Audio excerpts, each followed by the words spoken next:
Chapter 14, Plaguebringer. Varens was sleeping, and his dreams were strange. He watched himself from the outside, as is sometimes the way in dreams, like he were two separate people, the actor and the observer. The observer saw himself hiding in the hospital entrance, spying on the sentries, their conversation puffed out into the cold night air as clouds of steam like smoke signals. The active Varens waited for one to leave his post and go inside to warm his hands. As the soldier passed, Varens clubbed him down with a stone urn. Then this Varens stalked the graveled forecourt of the hospital, a stolen laser gun in his hands, fulminating against the way the soldiers had treated him, as if the patients were less than they were because they had been injured. He hated that. They were all soldiers. They were all owed respect. The second Varens simply watched. The first Varens raised his laser gun. The remaining sentry's eyes became shocked round zeros in the shadow of his helmet. "Don't shoot," he said. Varens squeezed the trigger and blasted a neat round hole in the sentry's chest that smoked as he stepped over the corpse. He dropped the gun. This act of violence half woke him. He should have been warm, but his feet were freezing and felt wet. A chill wind made him colder still. He tried to go back to sleep. There was a sharp pain in his wound. How could this be? He thought in his dream. I am ready to go back to the war. I am fit enough to die. Another stab of pain made him gasp and wake slightly. He tried to go back to sleep, but there was an irritating, rattling noise growing all around him. It sounded like reeds in the wind. Varens' eyes snapped open. He was totally disoriented. Pale strands waved at the height of his nose, filling the world as far as he could see, and dividing it into hissing paleness and darkness above. It took him a moment to see the strands as reeds, and the darkness as the sky where clouds sped over stars under the urging of the wind. His feet were cold because he stood in the shallow water at the edge of the marsh.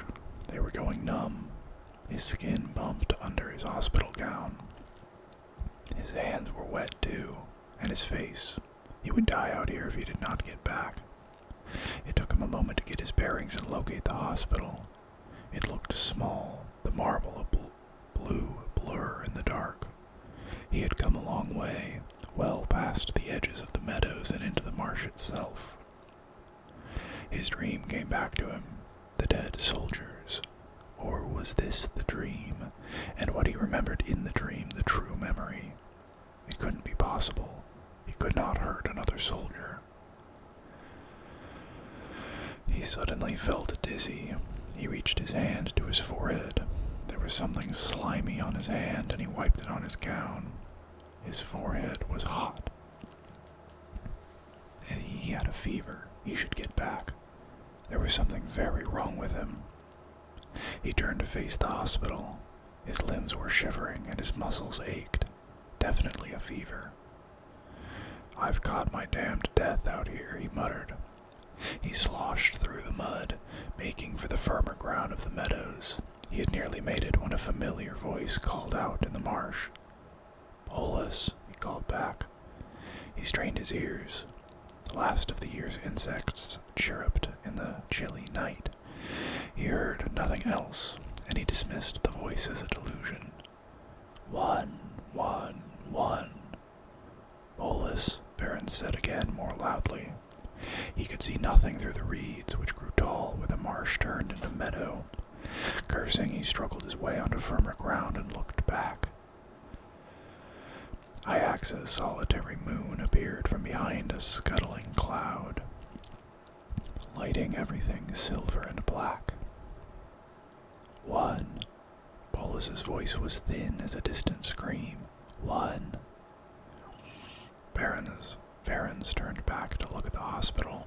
If he went back now for help, he'd lose Bolus for sure, and when they found him, they might shoot him. He scanned the marshes looking for his friend. Finally, he caught sight of him, a white ghost leaping high to negotiate the mud and water, his nightgown sleeves hanging over his hands and flapping. Behind him, Bolus left a path of broken reeds.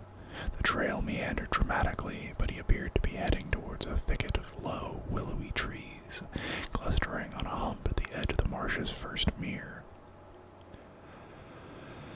"Damn him," said Varens. Ignoring the chills and hot shivers that gripped his limbs, he plunged back into the marsh in pursuit of his friend. He soon reached Bolus's trail. It was so convoluted that he decided not to follow it, instead chasing down the sound of his friend's voice. He kept his eyes on the low island and its trees when he could, and sure enough it appeared that Bolus was indeed heading towards this point. Whenever Varens was forced to divert around deeper water and lost hearing of Bolus's eerie shouts of "One, one, one," he would head towards the island and pick them up again. Hours seemed to pass before his feet found the harder ground of the island. Shivering with cold and sickness, he slogged his way up the rise. There was about 3 meters of elevation in it, but the hillock felt as big as a mountain. He doubted he had the strength to return to the hospital. This had been a mistake. He should have gone back. "Bolus," he hissed loudly, unwilling to shout, even though they were a long way from the hospital. He pushed his way through springy branches and down the overgrown far slope. The marsh's first stretch of open water was on the other side, making the hillock almost an aisle. "One, one, one," said Bolus. There he was, squatting at the lake's edge, staring at his own reflection in the black water of the mere. Though he was sick and cold, Varens felt a surge of relief. "Bolus," he said angrily, "what are you doing out here?" Bolus looked up from the water. He looked terrible, with dark rings under his eyes, and his stubble caked with scruff. Two, said Bolus sadly, pointing at Varens. "You had reached 49 last time I saw you." Varens' attempt at levity came out heavy as lead. He put his hand on his friend's shoulder. As he did, the wound on his back twinged, and he grimaced. "Come on, we have to get back. I'm not well." Bolus shook his head and crabbed away from Varens. "Come on," Varens said. There was a crack of wood behind him. A man, also in a hospital gown, staggered out of the reeds. He was covered in scratches and his eyes were blank. Three, said Bolus, jabbing a clawed hand at the other. "Oh, that is perfect, just simply perfect," said Varens. Hey, you, soldier, stop." The man stared blankly at the water. He walked to its edge and, after staring into it for a few seconds, fell forwards face first. "Damn it," said Varens. He was frightened. The man's actions reminded him of the way the dead had fallen into their trenches on Espander. He hesitated, fearing the chill might kill him, but his sense of duty got the better of self-preservation, and he floundered into the lake. By then the man had floated out several meters. Swimming even a short distance in the freezing black water drained the strength from Varens. Four, shouted Bolus. Five. 2 more soldiers, 1 man and a woman, came out of the thicket. The man plunged into the water. The woman stopped a moment, her slack face clearing. "Where am I?" she said, then fainted into the lake. "Emperor," said Varens.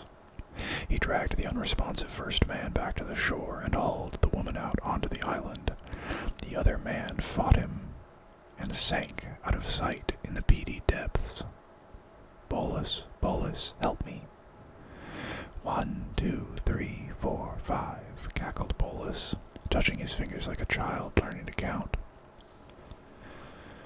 Sweating profusely, the cold water dripping off him, Varens knelt by the first man, rolled him onto his front, and began pumping on his arms. A stream of dirty water welled from the man's mouth. When it slowed to a trickle, Varens rolled him over onto his back and pressed his lips on the man's, breathing for him. After 3 breaths, he pulled back and pumped the man's chest. 6, 6, 6, 6, 6, 6, said Bolus. A 6th person came out of the thicket. He moaned, then collapsed, and went into a seizure. By now, Varens was terrified. This was too much like what he had seen on Espander. But there were no walking dead here, no traitors, and none of their terrible allies. The ones the officer insisted were Xenos, but that rumor suggested were something else entirely. He bumped at the first man's chest, distracted by the latest arrival. Something tickled his hand, and when he looked back he yelled in horror and stumbled backwards. Sickly colored insects were crawling from the man's mouth and nose, pouring in wriggling masses onto the soil. "Bolus," he said, his voice quiet. Bubbles erupted out in the mere where the other man had gone down. The water boiled, and fish and other aquatic creatures bobbed to the surface dead, already squirming with the life of carrion organisms. "It can't be. Not here. No, not here," cried Varens. His own flesh crawled. The wound in his back hurt more than when he had received it. He didn't remember how he got the wound, but he remembered the fly he had swatted the last day in the field. It seemed horribly significant. His head pounded, and there was roaring in his ears. 7, 7, 7, 7, 7, 7, 7, shouted Bolus. He stood and pointed with a shaking hand up the gentle slope. Garstand, the man Varens had met on the hospital balcony weeks ago, came out of the trees, his beard disheveled and his gown filthy. Varens couldn't see his face.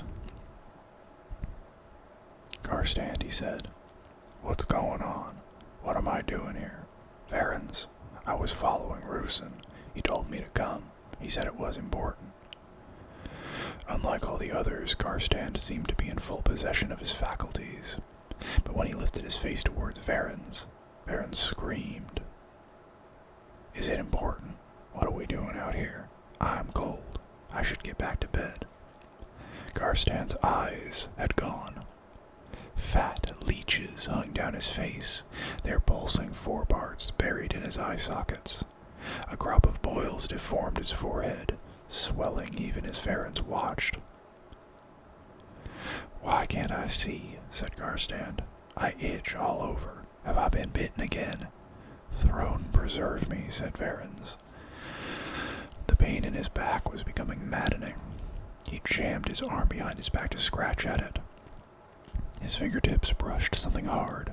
There was a lump there, swollen, close to bursting. 1, 2, 3, said Bolus, counting everyone in turn with grave concentration. 4, 5, 6. He pointed at Varens. 7. He patted his chest. 7, 7, 7. He chanted, and as he did so, he pulled out a stolen Lay's scalpel and thumbed it on. He held it so close to his eyes that his eyebrows curled in the heat. "No," shouted Varens.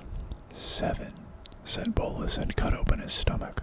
His innards fell out, diseased, putrid, and crawling with maggots. 7, he said, and died. Foul gas belched from the bed of the mere. More dead fish bobbed to the surface. Garstand was screaming, crawling at his face.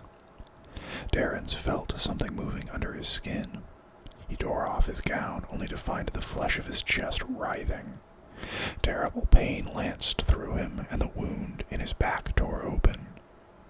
7. A voice boomed across the marsh, and a phlegmy laugh followed. Odd light shone from the marsh. Then Ajax changed forever. Reality tore with a sound like the edges of a half-healed wound parting. The sky ripped apart like a flimsy projection screen. Either side of the tear, reality remained, but between the yellowing edges of the rift, a realm of madness was revealed. A huge garden in the middle of steamy day, riotous in its decay, stretching out of sight in mustard fogs. Shy things with moist skin peeped from the overgrown foliage at Varens and licked their lips. There appeared to be a skin of energy over this tear, but it was full of holes that were getting wider as Varens watched. Rotten gases began to drift through, and then flies rose up from the sickly plants. They boiled through the holes in fat-bodied multitudes, battering at Varens just like on a spander. Then they were gone, away over the marshes in buzzing shrouds. Varens looked to his side at the unconscious woman. He moaned at what he saw. Her eyes ran to jelly in their sockets. Her tongue went black and fell from jaws disarticulated from her softening skull. Her necrotic flesh sloughed off bones that, now revealed, shone pink-white for only an instant, before accelerated decay turned them slimy gray, and the exposed capillaries that fed them dead black. He clenched his eyes tightly. His face turned from the rift. No one who looked into something like that could survive. The movements under his skin grew wider. He had to stop his hands from ripping in his own flesh to set the things inside him free and bring himself relief, for he knew it would kill him. "Don't look at it. Don't look at it," he said, but he couldn't help it. He looked up into the garden of the plague god Nurgle. A moment of calm fell. Thunder cracked in the suddenly sweltering air. A ripe scent of putrefaction infiltrated everything. A ripple passed over the marsh, tainting whatever it touched, alive or not, and the grasses blackened in zigzagging stripes. Stones crumbled. The trees contorted into horrific new shapes and grew so large that they collapsed under their own weight into mushy ruin. "7," bellowed the demonic voice. A hot, corrosive wind blasted from the rift. Huge shapes rode it, approaching from the horizon of that infernal landscape. Varens was racked with sudden burning pain. Lesions opened on his skin, allowing the vermin breeding inside him to fall softly to the earth. His belly distended, his fingers twisted, his back hunched. His eyes moistened and became soft as part-cooked eggs. His cheeks melted like wax in a fire, reforming his features. His skull felt like it was trying to burst itself in two. Relief came suddenly when a rotting, stubby horn emerged slowly from his forehead and twisted upwards. The pain got worse, but it didn't bother him any longer. He giggled at it. The thing that had been Varens opened a single eye on a blighted world. With warp-born sight, he perceived a viscous net of befouled spiritual power, linking him and the 6 dead soldiers, stretching from their maggoty hearts out into the stars.